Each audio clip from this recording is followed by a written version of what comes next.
Hare Krishna. Welcome devotees to the Gita Daily session. So thanks for joining. Today we'll be discussing Bhagavad Gita 7.26. So let's take the blessings of the Lord Jagannath, Baldev, Subhadra, Maya, Sudarshan, Lakshmi, Narasimhadev, Gaurnita, Panchatattva. Let's pray that by their mercy we shall understand the spiritual topics. So let's recite the prayers. Om Adnanatimirandasya Jnananjanashalakaya Chakshurunmilidam Yena Tasmai Shri Gurave Namah.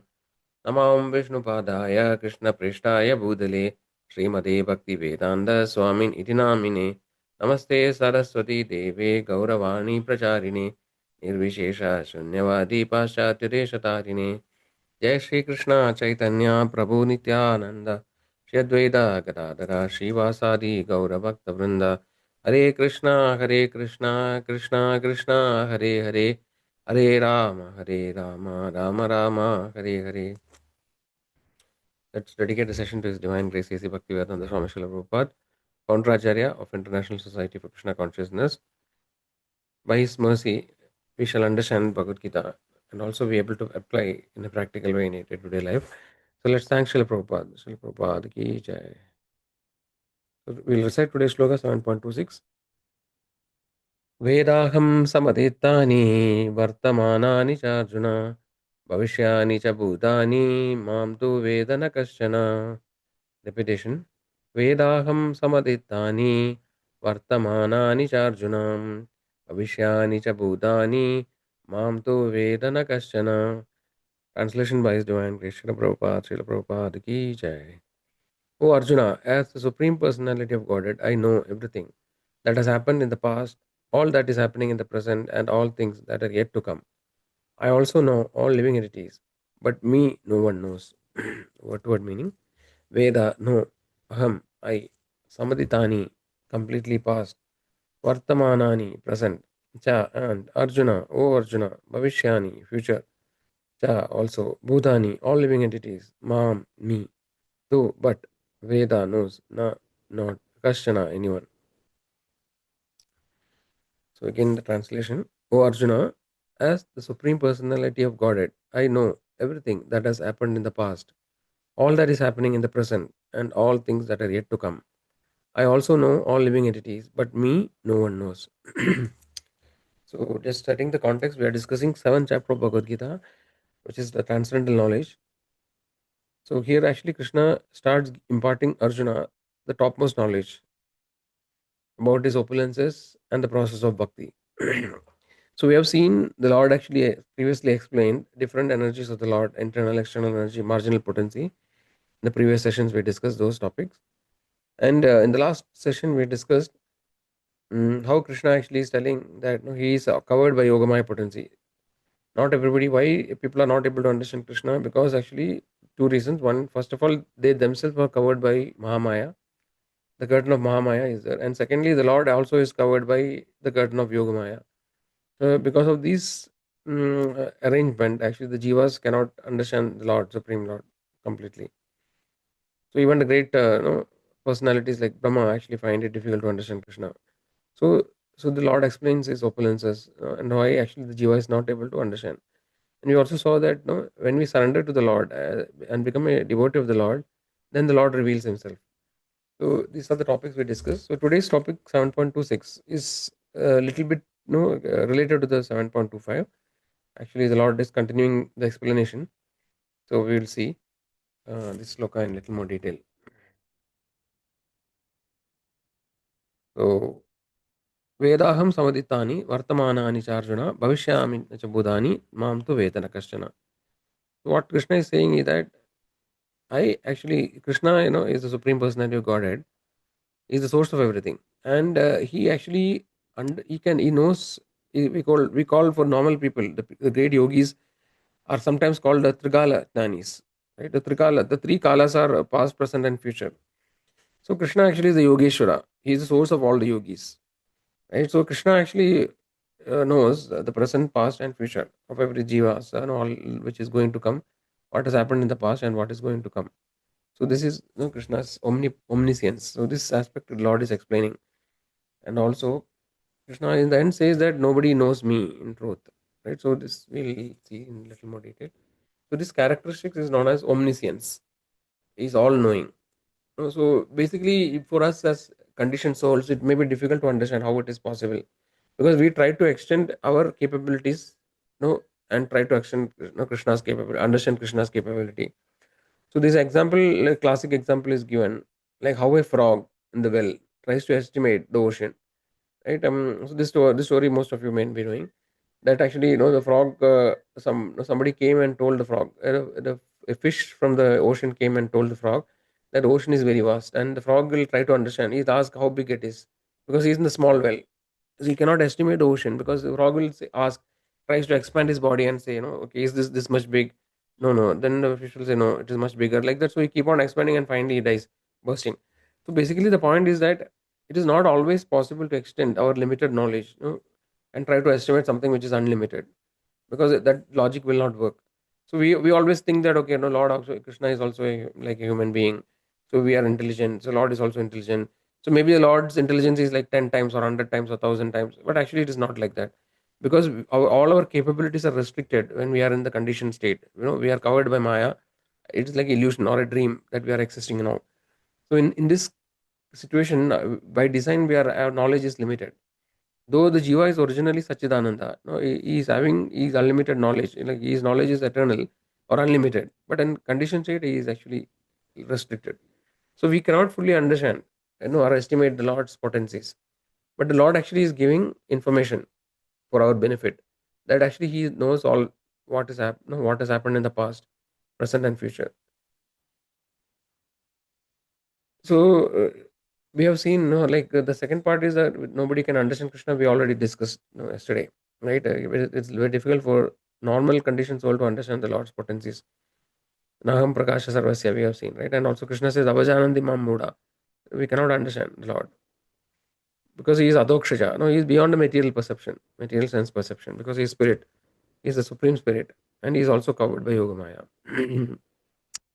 So some analogy Acharyas gives, like how the cloud is covering our vision, right? The sun actually, even though in the daytime the sun may be present, and if there is a lot of cloud, like, if it is a monsoon season, for example, there are thick clouds in the sky, and our vision is actually obstructed, and we cannot see the sun, right? So that doesn't mean the sun doesn't exist.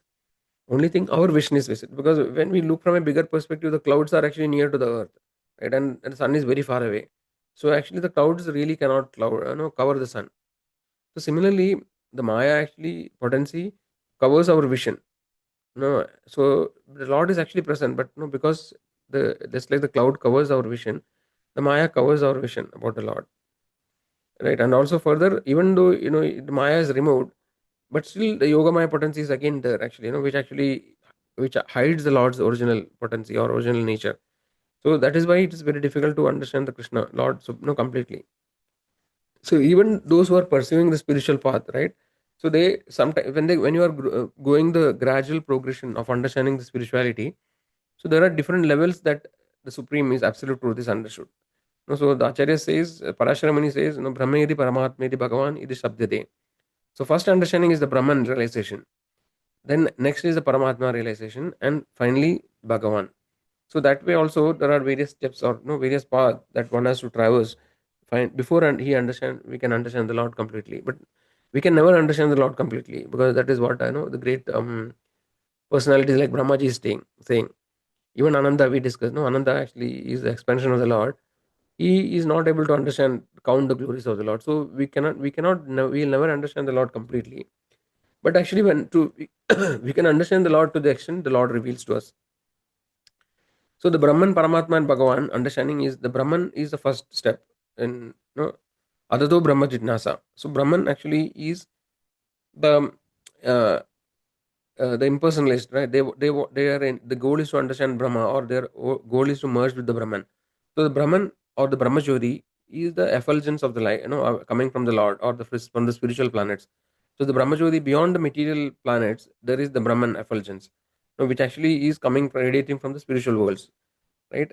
So this is the expansion of the Lord's energy. So this is the first step.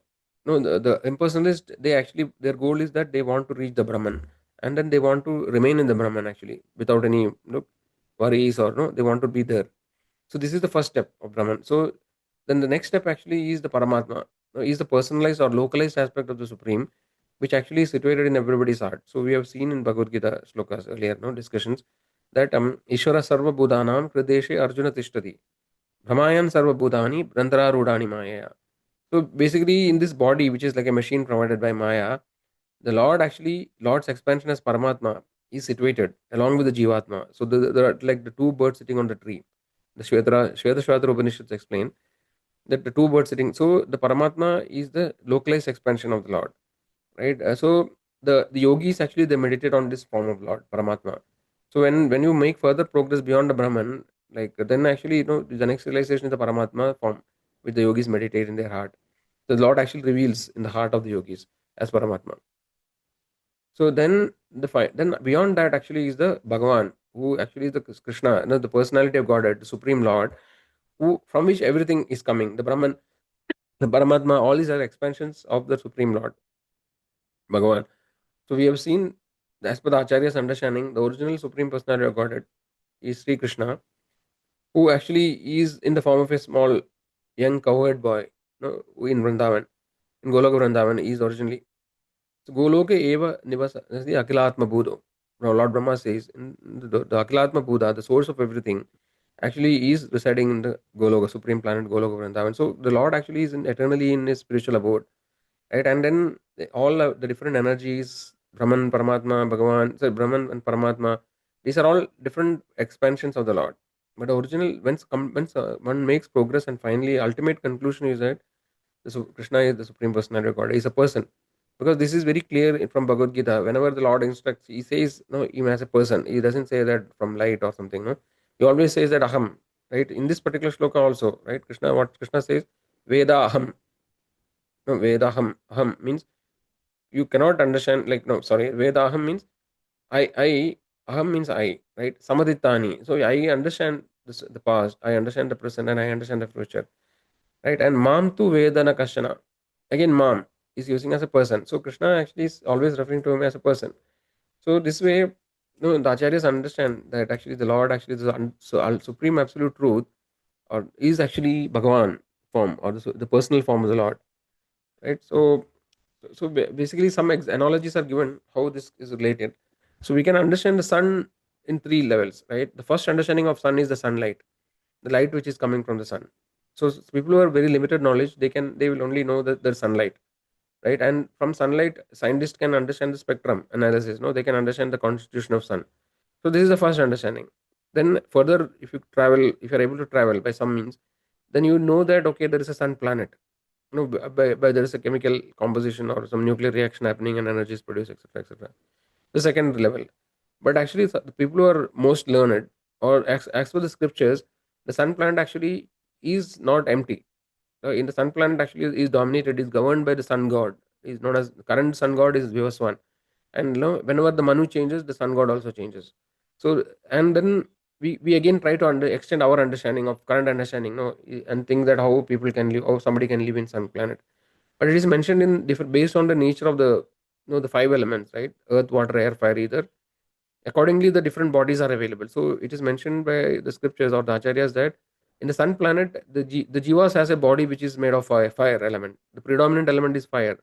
In the earth planet, the predominant element is earth, right? Earth, water, air, fire, ether, the Panchabhutas. So like that, the sun planet is there is variegated as in sun planet also, and then there is sun god. So basically, then the three levels of understanding, right? Sun planet, sunlight, sun planet, and sun god. So like that, the absolute truth is understood in different ways. Similarly, one more analogy is the analogy of a train which is approaching a station. So imagine that it is night, and then a train is coming to a station. So first, actually, what we see is the light which is coming from the engine, right? So this is the first. So somebody who is looking from far away, they only see the light of the train. But then as the train is approaching, slowly the shape is revealed. There is a shape. There are different bogies. So we can get an idea that okay, it's a train which is coming, and it has so many bogies like compartments, etc. So this is the next level. And finally, when the train comes and stops in the station, we see that there is much more varieties or details we are seeing. The variegatedness. There are so many people who are sitting, right? Where luggage is there. So many details. So similarly, the absolute truth is understood at three different levels. So the point what we are trying to say is that it is very difficult to understand the Supreme Lord because there are different energies which covers the Lord, and then there are different levels of realization of Supreme Lord. But one who is patient and persistent, and continues the follow path of the acharyas, they slowly the Lord actually will be revealed in their heart. Right, so we will see some couple of slokas more to understand how Krishna actually establishes that it is difficult to understand the Lord. Even the great devatas, they don't understand. So in Bhagavad Gita 10.2, Krishna says, Name vidu suragana prabhavam namaharshaya aham adirhi devanam maharshinam cha sarvasha. Krishna says that neither the host of demigods nor the great sages know my origin or opulences, for in every respect I am the source of the demigods and the sages. So in Srimad Bhagavatam, Lord Brahma says, we saw the Brahma Vimana Leela yesterday, right? After this, in the Brahma's prayer, the Lord says, Jananta eva jananto kim bhakuktya name prabhu manaso vabuso vajo vaibhavam tava gojara. So Lord Brahmaji is saying, there are people who say, I know everything about Krishna. Let them think that way. As far as I am concerned, I do not wish to speak very much about this matter. Oh my Lord, let me say this much. As far as your opulences are concerned, they are all beyond the reach of my mind, body, and words. So Brahmaji admits that he is not able to realize the Lord, understand the Lord. His understanding is very limited. So the essence of the today's shloka is that Krishna actually knows everything, right? Because he even we see that in the past in the scriptures, if you read, there are many rishis, like the great rishis like Narad Muni, or the great sages like Asita Devala. So Vyasdev. So they all actually they have these siddhis. There are siddhis are there. So by this yogic potency, mystic potency, they are able to see the past, and they know what is coming in the future. So Agastya Muni, we know about Agastya Nadi, right? So Agastya Muni actually it is mentioned is Agastya Nadi mentions about the past life of all the jivas. So this Nadi leaf, they actually get, and then they are able to say what is the future. So if it is a genuine authorized system, like some person who is doing the Nadi, then actually they will be able to tell what is going to happen. So there are proof, that actually the yogis were able to see the future, right? So the Krishna actually is a Yogeshwara, right? So that way the Lord actually saying that he knows everything. He's omniscient. He knows the present, past, and future. He can see beyond the limitations of Maya, right? What Jiva is in. So this is one potency the Lord is revealing in this shloka. So, like, what is the connection? One incident, what we can see in Bhagavad Gita itself. We can see this example, right? How the Lord is able to see the future. Because actually, Krishna says in the beginning of Bhagavad Gita, to Arjuna, when he explains about the soul, he says that all these kings who are assembled, right? They existed in the past. They are existing now, and they will exist in the future, right? And so this is example Krishna is giving to show the eternal nature of the jiva, right? So this is one indication, that actually the Lord is omniscient, right? And second thing is that Krishna already knew what is going to happen in the war, right? So Krishna in Bhagavad Gita 11.33, Krishna says, "Tasmat tvam uttishta yasho labasva जित्वा शत्रुन् भुङ्क्ष्वा राज्यं समृद्धं मये मयैवैते निहितपुरम् एव निमित्तमात्रं भव सव्यसाचिन्." So what Krishna is saying, therefore get up, prepare to fight and win glory, conquer your enemies and enjoy a flourishing kingdom. They are already put to death by my arrangement, and you, O Sabyasachi, can be but an instrument in the fight. So this part is that they are already put to death by my arrangement. So Krishna is saying that no, these people are already killed. Their fate is already determined. You just become an instrument. Right? Krishna actually is trying to persuade Arjuna to fight. So this is very clearly giving the indication that the Lord actually is making the arrangement of Kurukshetra war, and he knows what is going to happen. And when he showed the Vishwarupa, Arjuna saw that all these great warriors are entering to the mouth of the Lord, right? The Karna, like that, he sees everybody going into the mouth. So from all these things, we can easily understand that the Lord actually is already knowing everything, and what is going to come in the future, and everything is in his control. Right? If you want, he can change the future also. So the Lord can do everything because he is omnipotent, omniscient, everything. So he's supreme personality of Godhead, right? So this is the great potency of the Lord that actually we can understand from this sloka. And also in the fourth chapter, we have seen this sloka, when Krishna says that to Arjuna that this particular spiritual knowledge I have already imparted to Sun God Vivaswan, right? Many millions of years ago. Then Arjuna asks, how can I understand this, Lord? Because you and me are friends. And how can I understand that you have told this? So then Krishna says to Arjuna that both you and me have taken many lives, Arjuna, but you cannot remember this. But I am able to remember everything because he is having this. Krishna is this in the same spiritual body, right? So this way Lord explains. So from all these points, what we are understanding is that The Lord actually is omniscient. No, he can understand always the what has happened in the past, present, and future. So, what actually is the key takeaway, we or summary of the today's discussion is that we saw today the omniscient nature of the Lord, right? The potency of the Lord, by which actually He knows the past, present, and future. So, what does that we can apply in our day to day life? So, we should have trust and faith in the Lord, right? He knows what all our past lives, every jiva, because how Krishna knows all jivas details, because Krishna is situated as Paramatma, right, in every heart. So the Paramatma aspect is explaining, I mean, sorry, is accompanying the Lord, Jiva in his journey. So this Paramatma is recording all our actions, what we have done in the past, what are our desires, right? So this way the Lord actually knows, like for example, each person's what are the various desires that he's having, right? And what is his past karma? And according to the karma, what actually is going to happen in this future. So if you don't interfere, if you just live with the flow, like most of the people do, then we will continue our cycle of birth and death, taking various lives in various bodies. 84 lakh species are available. So we keep on continuing our journey infinitely in this material world. Every birth, every life we suffer, like janma mrityu jara vyadi, right? Birth, death, old age, and disease. But then when we stop and think and take shelter of a guru and understand the spiritual path and take shelter of the Lord, then we break this journey, right? So, but actually we need to have complete faith in the Lord, right? And understand that when we take shelter of the Lord, then the Lord arranges our life in such a way that actually we can make progress towards Him. So this, so we have, everybody has a plan, right? Everybody, each of us has made a plan in our life, that okay, no, I want to do this, I want to earn this much money, right? I want to live in this particular place, I want to acquire this thing, I want to acquire that thing. No, I want to do my children's education, I want to see their marriage, if possible I want to see my grandchildren's marriage. So this way we make so many plans in our life, right? So but in these plans, similar plans we have made in so many past lives, right? So Prabhupada says, please give this one lifetime to the Lord, and then forget about all these illusionary dreams or past illusions, or so many plans that you make. Give up all these plans and surrender to the Lord's plan. If you align our plan, or if you surrender, accept the Lord's plan, then actually the Lord actually will make the arrangement for us to return. So what it means is that externally, we may try to become a devotee of the Lord, we start executing the devotional service, but then we may see that okay, everything is not happening as we want.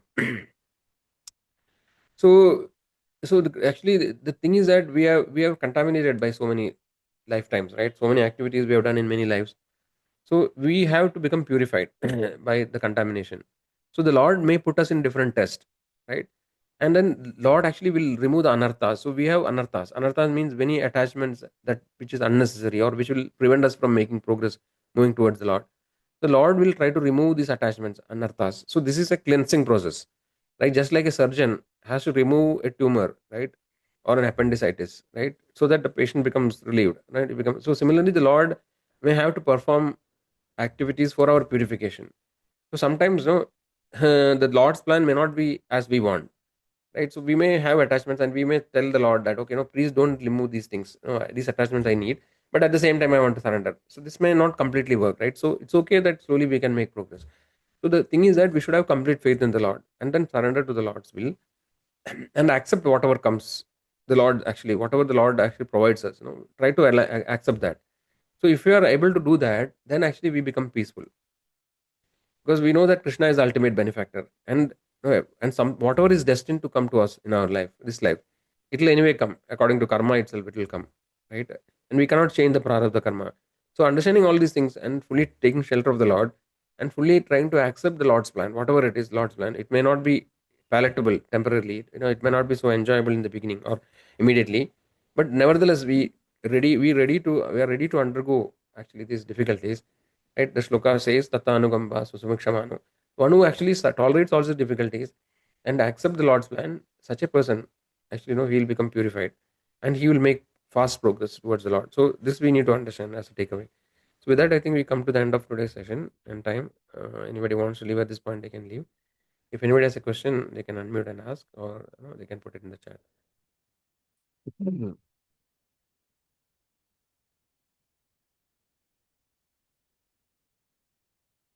Hare Krishna, devotee. So, if there are no questions, then we will end the session here. In case if you have any questions later, also you can contact me. Like as I mentioned earlier, you can message me or you can call me. So we'll end here. Thank you all for joining. So we'll meet again tomorrow. Hare Krishna, Krishna Krishna, Hare Hare, Hare Ram, Ram Ram, Hare Hare. Hare Krishna devotees. Thank you.